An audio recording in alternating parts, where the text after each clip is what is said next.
Order, order.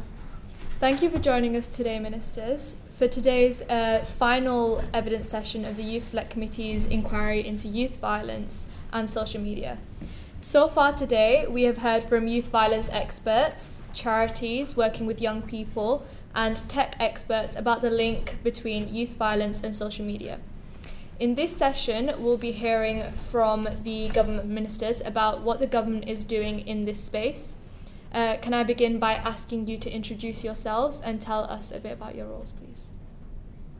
Shall I go first then? My name is Maggie Jones, Baroness Jones. I'm a minister in the Department for Science, Innovation and Technology. And I'm very much, I should start by saying I'm really looking forward to this session.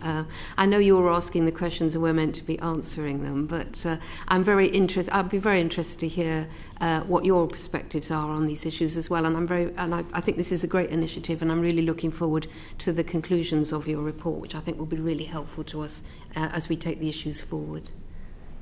And good afternoon. My name's Diana Johnson. I'm the Labour Member of Parliament for Hull North and Cottingham up in East Yorkshire. And specifically for today, I'm the Minister for Policing, Fire and Crime Reduction. And I'm in the unusual situation because for quite a long time I used to chair the Home Affairs Select Committee. So this is the first time that I've got the pleasure of coming before a Select Committee. So I'm really pleased to be here today, but I'm a little nervous as well. But I think it's going to be a really good opportunity to talk about some of the initiatives the government are bringing forward in this space. So thank you. Thank you. So my first question is going to be directed to you, Dame Diana. In the 2023 report published by the Youth Endowment Fund, it stated that youth violence levels are higher than they were a decade ago. What is the government doing to tackle youth violence currently? So that's an excellent question, I think, and you've referenced already the Youth Endowment Fund, and of course that was set up in 2019 with, I think it was £200 million to look at this whole area around violence and young people and what actually works in terms of how you start to tackle some of that increase that you referred to in violence. One of the things I'm very conscious of as a minister is the need to do the preventative work. And I think for far too long, and I would say particularly over the last 10 years, there hasn't been that focus on prevention. So the government, in the manifesto we all stood on last July, we were really clear that we wanted to focus in on prevention, so the Young Futures programme and youth hubs in particular, and the prevention partnerships, and that's about recognising and identifying young people who might be at risk of getting involved in criminal activity, in violence, gangs, perhaps county lines. And actually, as the Home Secretary talks about, creating a kind of teenage sure start and wrapping your arms around those young people to give them the support that they need to help them make much better choices. So there's the whole prevention issue. Now, the Department for Education are going to lead on the youth hubs, but I'm very involved in that prevention partnership work and bringing together councils, education, health, police, to recognise who those young people are and to identify them early on. So the prevention part of this is really important for the government. We're also doing other things as well, but I don't know if that's sufficient for your first question. If you would like to go in further detail. Okay, yeah. So in terms of knife crime, we recognise that that's a particular issue. It affects young people. I certainly am aware of young people who've told me they carry a knife because they feel it may keep them safe, and we know that that's far from the case. So we're doing quite a lot of work around knife crime, and again in our manifesto we said we want to halve knife crime over the next decade. So we have a number of initiatives there, including we've introduced the ban on zombie knives. That's coming already. We're consulting on a ban on ninja swords and machetes. That's being consulted on at the moment, and that will be coming to a conclusion quite soon. We've also, the Prime Minister set up the Knife Crime Coalition, and that's bringing together families, campaigners, young people to talk about what we can do to tackle knife crime. So there's a range of things that we're doing in the offline space, but on the online space, we've also got a review going on about buying knives online. We've got a senior police officer who's helping us with that, to look at where the gaps are in the online space and what we might need to do more of. And we're also consulting on holding executives, social media executives, to account if they don't take down adverts for weapons and knives. So we're looking at that as well. So we've got a whole range of things that we're doing around knife crime in particular. And then there's a whole space around violence against women and girls where we have quite a lot of proposals there. Again, halving that in the next 10 years. And that's another big piece of work. But I feel I'm talking a lot, so... Thank you. Macy, did you want to come in? Yeah, I will. Just a question to kind of like add on to what was said, and I'll take it to Baroness Jones first, if that's okay. Considering the violent incidents over the summer and the broader links between violence and social media, how is the government preventing the glorification of violence on social media in particular? So you'll know that one of our major pieces of work is the implementation of the Online Safety Act. It's already a piece of legislation, but we're coming now to the point where we're actually working with Ofcom to roll it out. So there'll be some huge milestones coming forward in the next few months where we take action on the code on online harms and also the Children's Code. We're beginning to implement, therefore, the Online Safety Act. And part of that will require the social media companies to take responsibility for the postings that occur on their sites. So as of the new year, they'll be expected to do a risk assessment. They'll be expected to ensure that they've got the processes in place to identify the sorts of posts that encourage the violent disorder and take them down at a very early stage, and almost taking action on it before it occurs, if you like. They need to anticipate a lot of this. So Ofcom have got the processes in place now. It's been a long time coming, but we're really hoping that that will make a huge difference. There's a huge amount of dialogue going on with the social media sites so that they understand the new responsibilities that they will have as of the new year. And we're very much hoping that obviously none of these things are perfect, but certainly we will have the processes in place that will give us the technology and the powers to make sure that those sorts of postings are dealt with. Some people are concerned about like the slow implementation of the Online Safety Act. How would you respond to this, and what would you tell other people about the Online Safety Act? So it's been 18 months since the Act was passed, but since it was passed, and obviously a lot of the responsibility has passed to Ofcom, but they have been hugely busy. It was a huge new responsibility for them. If you know that Ofcom in the past really responsible for telecoms and news and so on. So being responsible for the online space was a huge new responsibility for them. So they've had to gear up to take that responsibility seriously.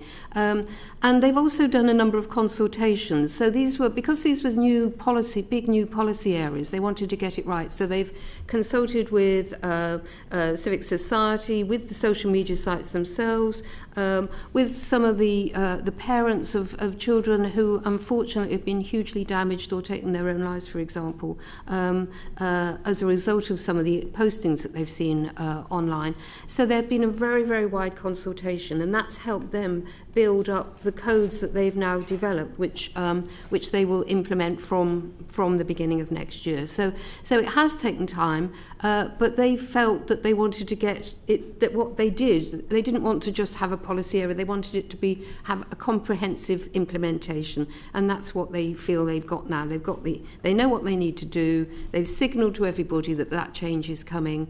It is sometimes frustrating that it's taken 18 months, but we are now beginning to see the light, and we can see what's going to happen as of the new year, and I hope it will make a real difference.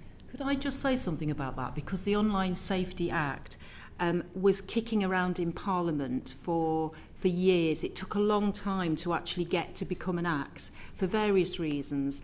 And I think the thing I'm very conscious about is that technology changes very quickly, doesn't it? And often as people who are legislating, making laws, we're dealing with the problems today, and actually future-proofing legislation is really quite difficult, I think, especially in this area. So I do think there are some lessons about just how long everything takes to actually come into force. I mean, the Minister is absolutely right on that. It's taken longer than we would like. And one of the things that Ofcom and the Secretary of State have said is that this isn't the end of the road. You know, this is we're learning here, and new technology is coming forward. You know, the rise of AI is going to be new challenges. We can see all the new challenges. We would like to get to the place where we're ahead of the game rather than chasing our tails, if you like. So we need to. We know we need to do more. We need to anticipate what the next range of technology is going to be, so we can put in place the provisions more quickly. But for the moment, there is a huge change coming, and I really, really hope that every member here will see that change. Thank you. I'm going to bring Zafira in. Thank you. My question is to Dame Diana. Could you please tell us a little bit about the Young Futures programme and also what's being done in terms of prevention? So I think, as I was trying to outline earlier on, it's one of our fundamental priorities in the Home Office, because prevention is so important, and we think that has been neglected for far too long. So we're in the early stages now of working out how that will be rolled out. So the Young Futures programme, and then the youth hubs. So, for example, I went to see for myself a youth centre up in Birkenhead, which is providing some of what we think needs to be available in communities up and down the land. So support with perhaps people's mental health concerns, or just general well-being support, or giving social skills, developing social skills and confidence, because we know that's an issue for some young people. They need to have some help with that. So that example up in Birkenhead was really useful for me to see the kind of thing that we'd like to see in our youth hubs. The Department of Education are leading on that, and we also know that the Department of Culture, Media and Sports, they're the lead government department for youth. So they've got lots of good examples of youth provision around the country that we want to build on. So that's the kind of the general picture of where we're going to. But really important is the prevention partnerships that I was talking about, and identifying those young people who are most at risk of getting into difficult circumstances, and trying to get them into the kind of support that they need early on. So this is all being worked at. I have to keep reminding myself and many others that this government has only been in for 5 months. So we haven't even done 6 months yet. We are working as quickly as we can, because we're all anxious to get underway the youth hubs and the Young Futures programme and the prevention partnerships. But I think as we go into next year, some of this will start to be rolled out, and we're planning to do some pilots where we think there's good practice already that we can build on, but it is a work in progress.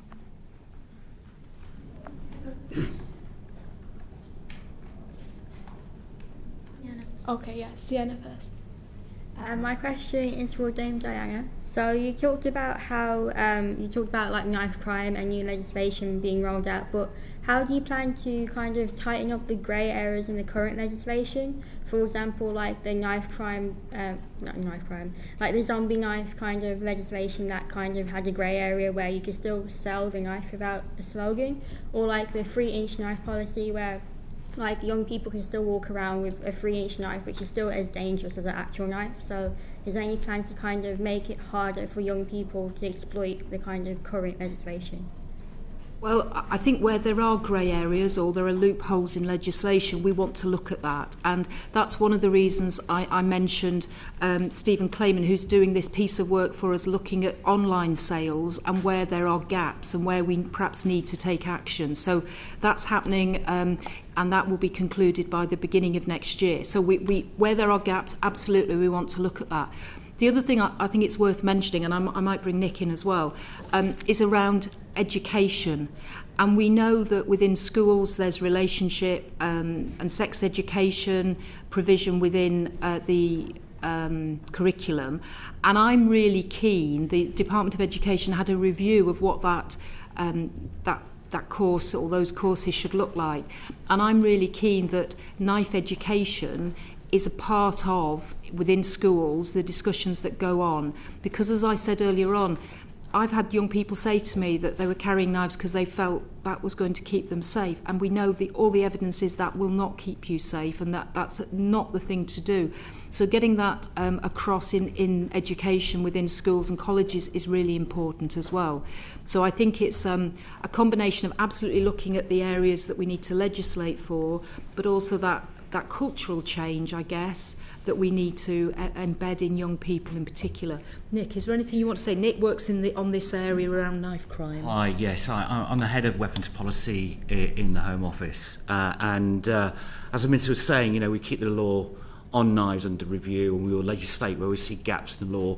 Zombie knives would be tough policy in terms of we had to make sure that we closed loopholes that manufacturers were looking to get round. So we've done that this September with a ban on the sale, the manufacture, the importation, the possession of zombie-style knives. And we've taken many of those zombie knives off the streets through the surrender scheme that we had for them. But as the Minister said, it was much broader than that. Education is a really key part of it, because we know from studies by the Youth Endowment Fund and others that this is a real issue in terms of young people carrying knives on the streets. And a lot of the time it's because they're concerned about their own safety, which is why they're carrying it. So we need to get into that somehow, which is why looping back to what the Minister was saying about young futures, that's so important. And can I just say about county lines? Because we know there are a lot of knives that are used in county lines for young people again, or those people who are running the lines.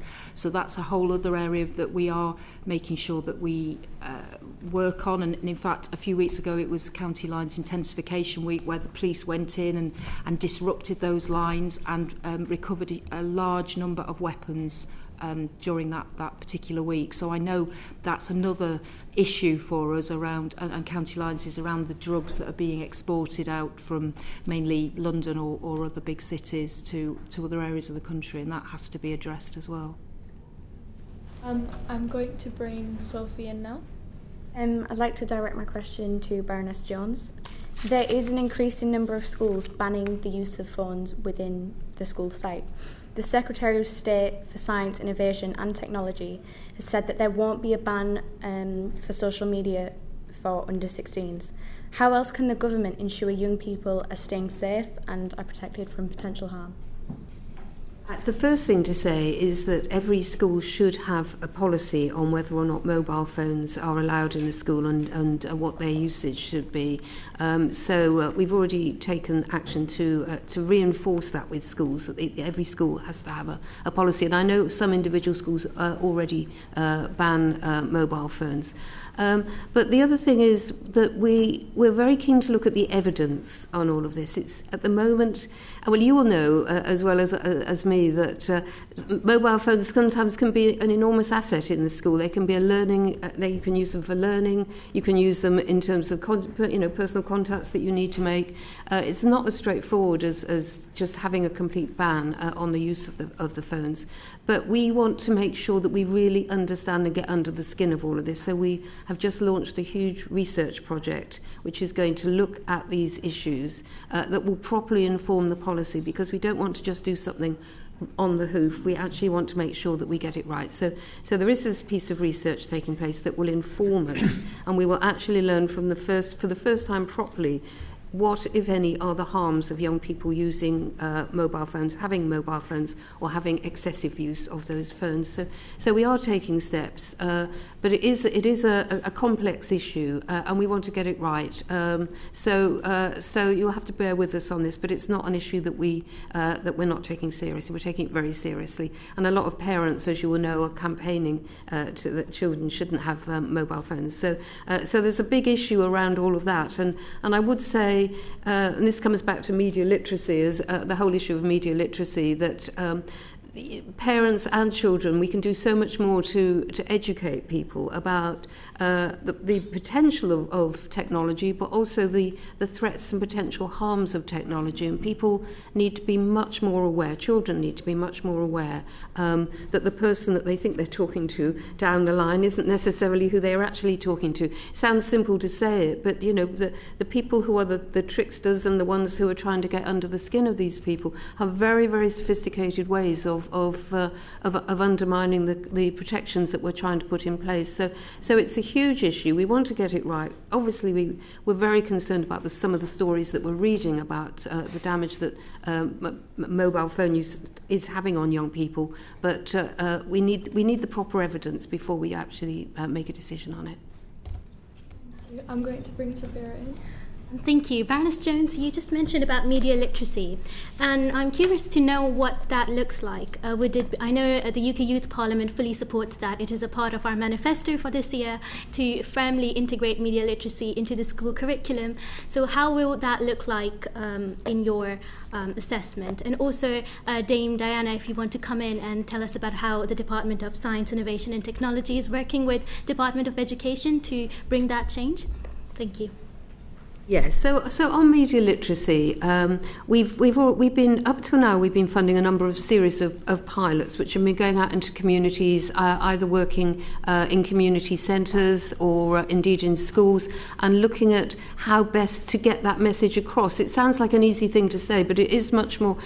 You can't be too heavy-handed about it, and children, as we know, are very protective of their technology. So it has to be a very persuasive way that we engage with them. So we have been running a number of pilot projects around all of this. The plan now is that we're going to do a more widespread campaign on it. So literally this morning I was looking at the details of that and signing off what that campaign might look like. So much more of a national campaign, which we will then assess to see whether it's what the effect is. No point in running a campaign if it doesn't have an impact. So we'll be assessing the impact of all of that. And in addition, we're just doing more research around the whole issue. But Diana was talking earlier about, Minister was talking earlier about what schools can do. Part of it as well is about the national curriculum and just making sure there's a national curriculum review taking place at the moment. So what we would like to see is media literacy built into the curriculum for the future. So we're talking to our colleagues in the Department for Education. We want to make sure that it's properly built in, that every child at every age, from when they enter school right through the school years, understands the new opportunities, but also the new threats they might be confronting, and that we have age-appropriate education for them. Something we add as well. So I'm Daniel Okubo. I'm the Deputy Director for Online Harms Policy at DSET. So a couple of things to say is there's also a really vibrant civil society set of organisations on media literacy, because I think a big issue is also like the hard to reach, those who do not just engage very well with some school materials. And so I think there's also a question of how do you support that ecosystem in reaching those hard to reach. And the Online Safety Act also gave Ofcom a duty for media literacy as well, the regulator, to also do initiatives to support users to be kind of safe online. So I think it's kind of like a multi-pronged approach here, I think.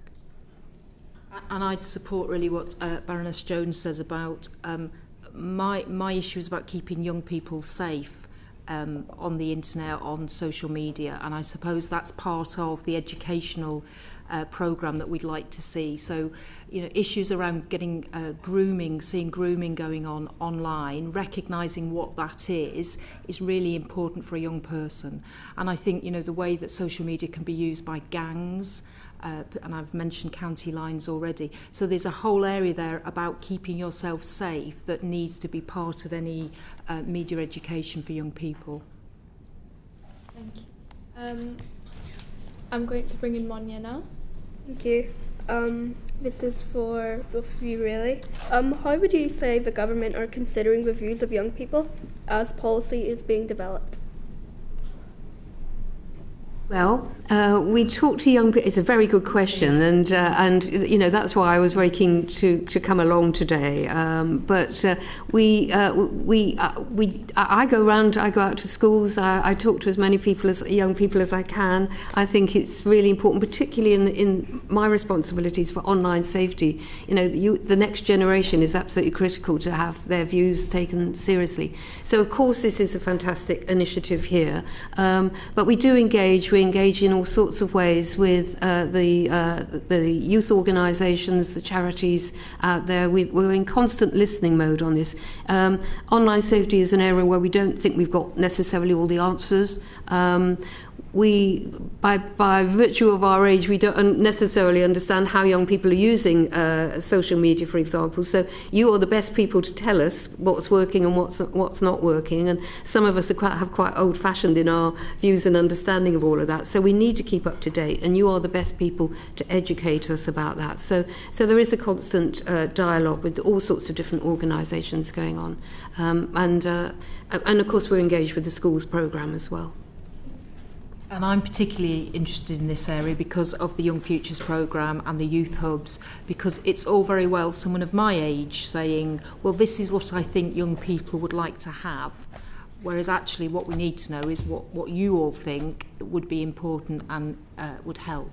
So the engagement around the youth hubs and the Young Futures programme, and also the work that the Department for Culture, Media and Sport are doing. They're the lead department on young people, and so they have a great deal of information, evidence that will be useful as well. But I do think there is something about how government effectively communicates and consults with young people, and we can often have quite old-fashioned ways of doing that, and whether we need to be a bit more imaginative and innovative about engagement, because sitting around having meetings isn't always the best way to get to perhaps hard to reach young people. So we do need to think about that.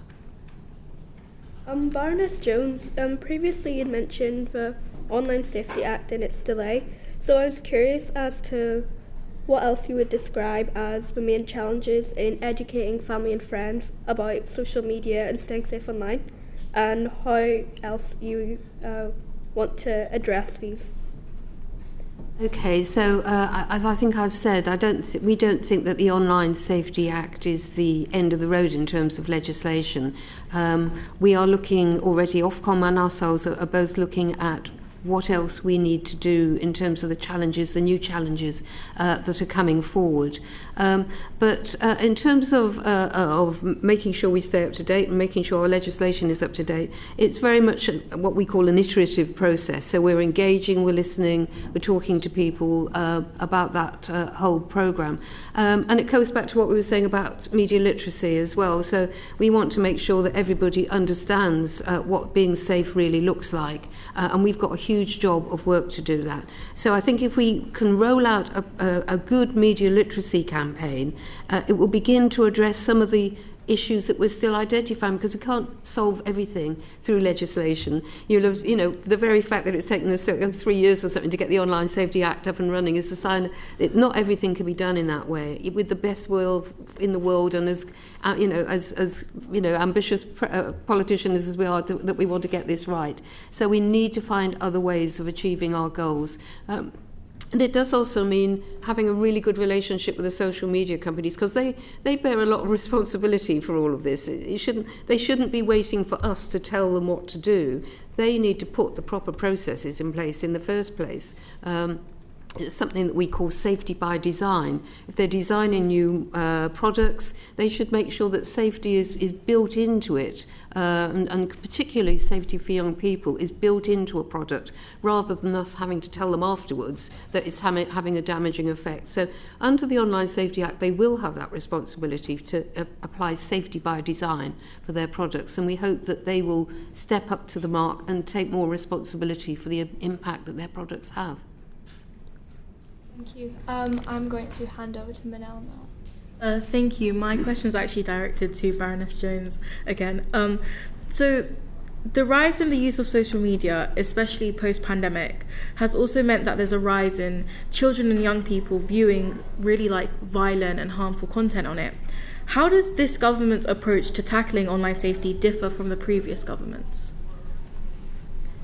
So obviously, when the Online Safety Act is rolled out, as it will be very shortly, it will begin to address those issues. Ofcoms will have those new powers, and they will.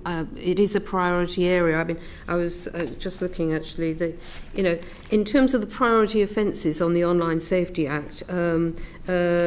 A lot of stuff to do with incitement to violence, issues around sexual images and revenge pornography, those sorts of images, hate crime, public order offences, harassment and stalking, firearms offences. These are all things that are, that Ofcom will be able to address in the new piece of legislation. So it's not just, there are some very gutsy issues around there that they will have the powers to address. But as I think I've said, it's not the end of the road at the moment. We are still looking what else we need to do. And it may well be that as a result of your report that, you've got some thoughts on all of that as well. I'm thinking as the Minister for Online Safety that I've got, that this is going to be a permanent job for me over the next few years, just keeping up to date, making sure that legislative and non-legislative measures that we've got are up to date. So we're certainly not shy of stepping up and addressing all the issues that we're tackling. I'm going to bring in Sienna. Yeah, my question is for Baroness Jones, but Dame Diana, if you want to come in, you can. So in one of the previous panels, you were talking about the factors that cause youth violence, and one of them is actually neurodiversity. And one of the main demographics that are exposed to youth violence on social media is children from neurodiverse backgrounds, which is 77%. So how do you plan to protect vulnerable children online and both online and offline? Yeah, so just to be clear, that under the remit of the Online Safety Act, services that are going to be likely to be assessed by children include those that promote or show serious violence or injury, as well as those encouraging stupid stunts and challenges. Those sort of things that have been labelled priority content, and part of that also includes issues like bullying, which this is part of the issues you're talking about.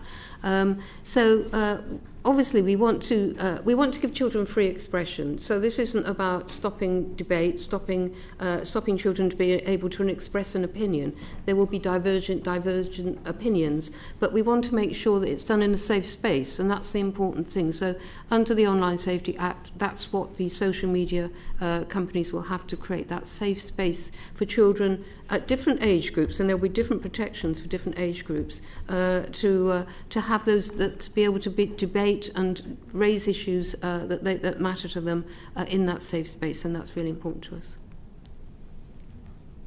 Would you like to comment? Well, I would just recognise, I think, that over the last few years, issues around young people or adults with neurodiverse conditions, I think that's becoming something that's much more mainstream. I think there is a lot more thought about that now, and I think it's developing. I don't think we've got anywhere near where we need to be, but I think we're much more aware of some of the issues around neurodiversity, and I hope that we will carry on addressing the particular needs of those groups. I will hand over to Beth. My question's been answered, so we can move on. Samir? So during the panel today, this is directed at Baroness Jones, you've described Ofcom as having a huge new responsibility, and that they're getting new powers, and that Ofcom will be able to address the new online safety regulation. So how have you assessed whether Ofcom has the necessary powers, resources and funding to effectively regulate social media companies? So, yes, obviously it is a huge new responsibility for them, and it's absolutely important that they are geared up for all of that. And part of the reason that this was given to Ofcom is because they have got a proven track record in being able to deal with some of the difficult issues that we're now trying to put on their shoulders as well. So, in order to increase the capacity, they've brought in staff from tech platforms, law enforcement, civil society and beyond. So they now have 520 full-time equivalent employees working on this programme. Their online safety expenditure in 2024-25 is 66 million. So we're putting staff resources, putting money resources into it, and we'll continue to assess whether or not that's sufficient. But we do expect them to do a very comprehensive work, and they will need the resources to do that. Thank you. And can I ask you a question about something that you said earlier on? You mentioned how social media companies have a responsibility and a duty to protect the youth from violent content. However, I think it's worth mentioning that they might suffer losses from that, and they kind of need incentives to not incentives, they need something that will reassure them that they're not going to make losses and there's actually a benefit in them protecting the youth. So how are you going to work with those tech companies to influence them to put these policies into procedure? I mean, I think that's a very good question, and we do have a very ongoing dialogue with them on a regular basis, as do Ofcom. I think one of the points to make is when we passed the Online Safety Act, it was considered by other countries globally to be really a very far-reaching piece of legislation, and a number of other countries are now beginning to look at what we're doing and looking at whether or not they should be doing something similar. So I don't think we're an outrider on all of this. This will be a global expectation that the companies will provide the safety that we're now expecting them to provide. I think as well, they want to keep their customers and they want to keep their service users. If they get a reputation for bad things happening on their platforms, people will turn off, or they will turn to, obviously it's a very competitive market, they will turn to other providers in that sector. So actually it's in their interest to provide something that is safe, that doesn't allow, for example, bullying on sites and so on, because children and adults will find another site that doesn't allow that. So I think there is a natural element of competition here that they will that will inevitably lead to them wanting to comply. And there's also, as we know, more and more of a kind of public awareness, public campaigns on this issue, so they will want to be seen to be addressing the issues. I think they won't. I don't think they will survive in their bubble of just thinking that it's business as usual and they can carry on as they have been doing. I don't think that they will find that acceptable in the longer term. Sorry. There's also some harder levers. So Ofcom obviously has enforcement powers. Ofcom can do very material fines to companies, or even in extreme cases go to the court to try to block access to that site to the UK. So there's a kind of a hard levers and soft levers as well. Before I respond to that, I believe Maximum has a question. Baroness Jones, to clarify briefly, when you say safety by design, what do you mean by this? Is it like certain policies or features that the social media company would have to implement in order for it to gain this status? So it would be the way that we're seeing it is something that is technologically is built into the sites. So some of it will be age appropriate, sort of high quality age appropriate provisions. Age assurance. Age assurance provisions, but others of it will be making sure that the algorithms do not appeal, do not repeat. If somebody accesses a suicide site, for example, that they don't just get bombarded with suicide sites. They can address those algorithms, and that's the sort of thing that we'll expect them to address. Is making sure there's age assurance and making sure that the algorithms don't go off in particular directions that can be damaging to young people. I'd like to bring in Sophie now for her question. Thank you. You've both mentioned the importance of young people in developing online safety policies. How do you plan to empower young people to share their experiences and their concerns and ensure that these are acknowledged in future policies? If you could start with Dame Diana, and then please feel free to come in. That's a really interesting question, and I think what I'd say to you is we're probably working on that and thinking about how to do that most effectively. As I said earlier on, I don't think we've been as good as we need to be, and particularly just thinking about knife crime in particular, about how we fully and properly engage with young people. And as I say, we've had the Youth Endowment Fund to carry out work in this area around serious violence and what works, but how you consult effectively and take into account the views of young people, I think that is definitely a work in progress.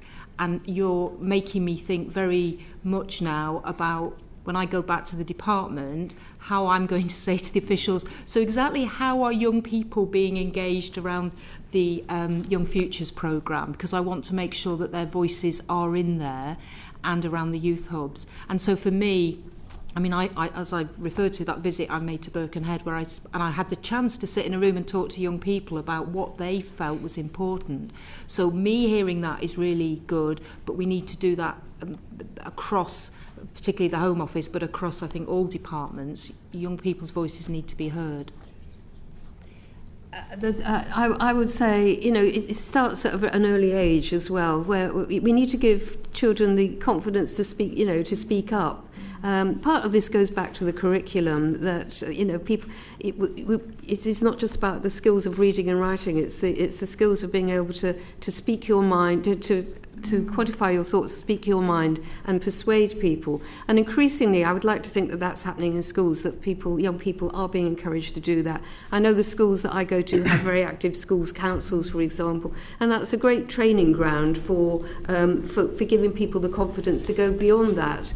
A number of, most local councils now have programs where they reach out to young people. And again, I'd encourage any of you, if you want to get more involved in political life or influence what goes on in your local communities, then as soon as you're old enough to do it, then consider standing to be a local councillor. That's a great way to learn and to influence and to speak up. And increasingly we see, certainly in my area, a lot of younger people coming forward and standing for the council and being elected. So that's a great way to be empowered, and don't just leave it to the old people to kind of run the show. You've got a legitimate voice as well. And if I could just add as well, we set up the Coalition for Tackling Knife Crime in the summer. The Prime Minister set this up, and one of the things that we want to do is bring more young people's voices into that. We have young people involved in that, but we want to expand that role so they have a direct input as we develop and test out new policies on knife crime going forward. Can I bring Macmillan in to ask question 21, please? Dame Diana, you previously mentioned a collaboration with the Department of Education about tackling youth violence.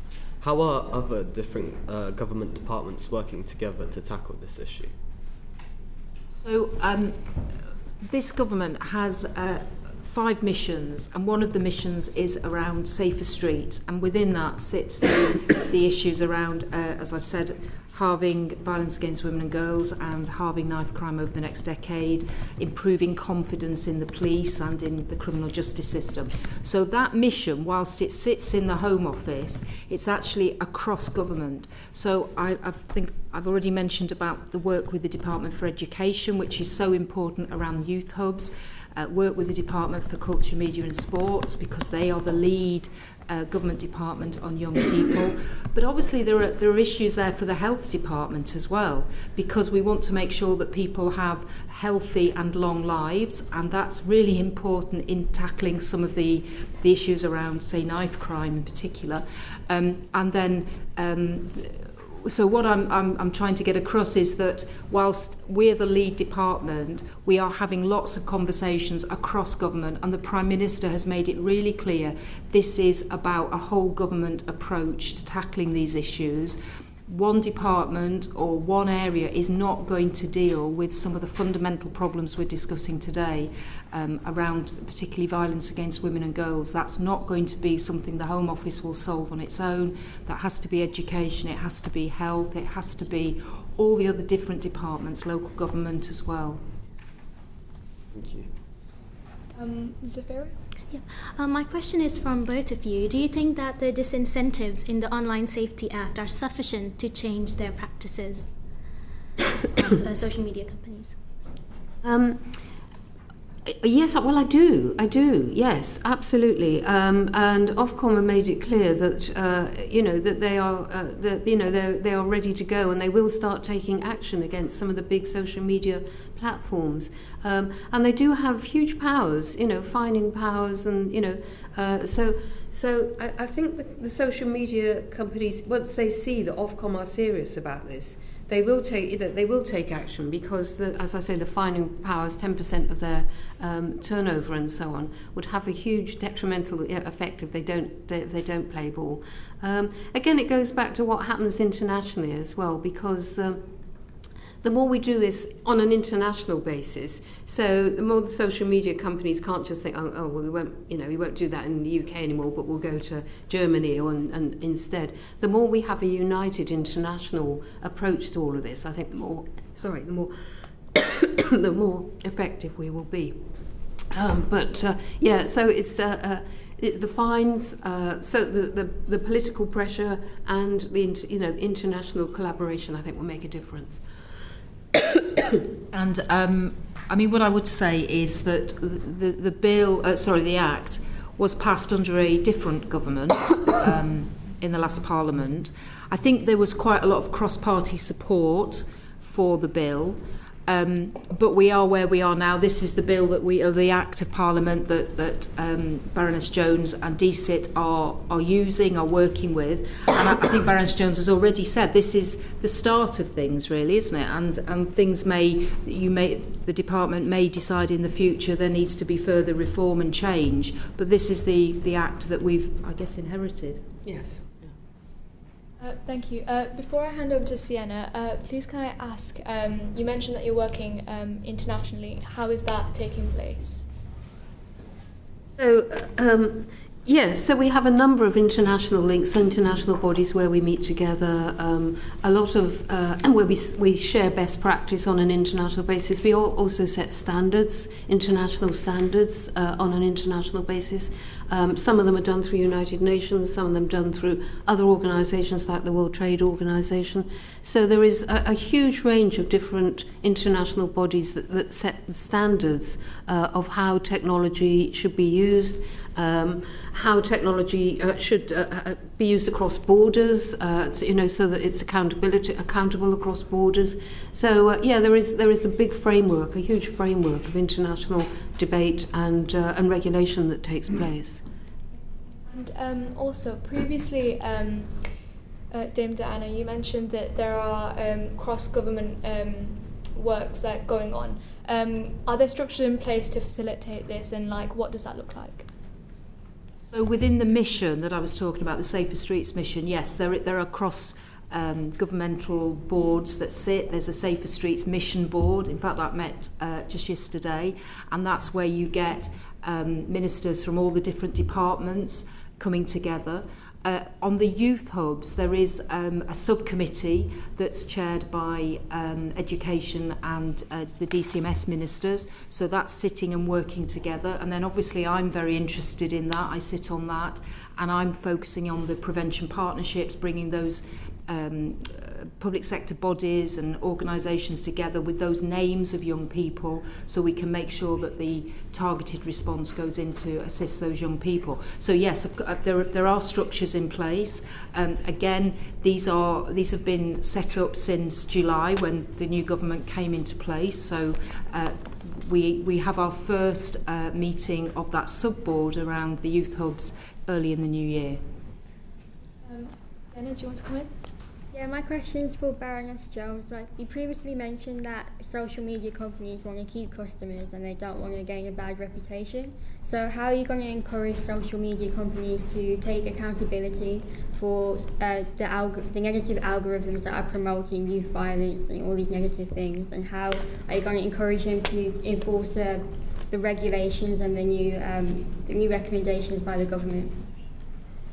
So this is one of the things that the Online Safety Act will require. It will require the where, for example, algorithms that are seen to be having an impact on online harms, having an effect of online harms, then the social media companies will be expected to take those postings down or the sites down, and Ofcom will oversee that. So they'll be watching. They'll be watching and making sure that all of those protections are built into the systems that the social media companies develop. So the idea is that each of the companies will do a risk assessment, and they will look at what are the potential risky areas on the way that they currently operate, and they'll be expected to address the kind of high risk areas as a matter of priority. So all of those processes are in place in the Act. We're hoping that the social media companies will take it seriously and properly play ball with it. That's absolutely essential. We've not had any indication at the moment that they're not going to do that, but obviously we'll have to wait and see because it requires their collaboration with us to really make it work. But if it doesn't work, then, as I've said, this isn't the end of the road. If they're not stepping up to the mark and doing their bit, then we will look at other ways that we can regulate them more going forward. This isn't the end of the story. I think there are some positive signs also. I think like the likes of Instagram, TikTok, Google in the recent months have all announced new measures to kind of provide age-appropriate experiences for users. And I think this is very much driven by what we know is coming through the regulation.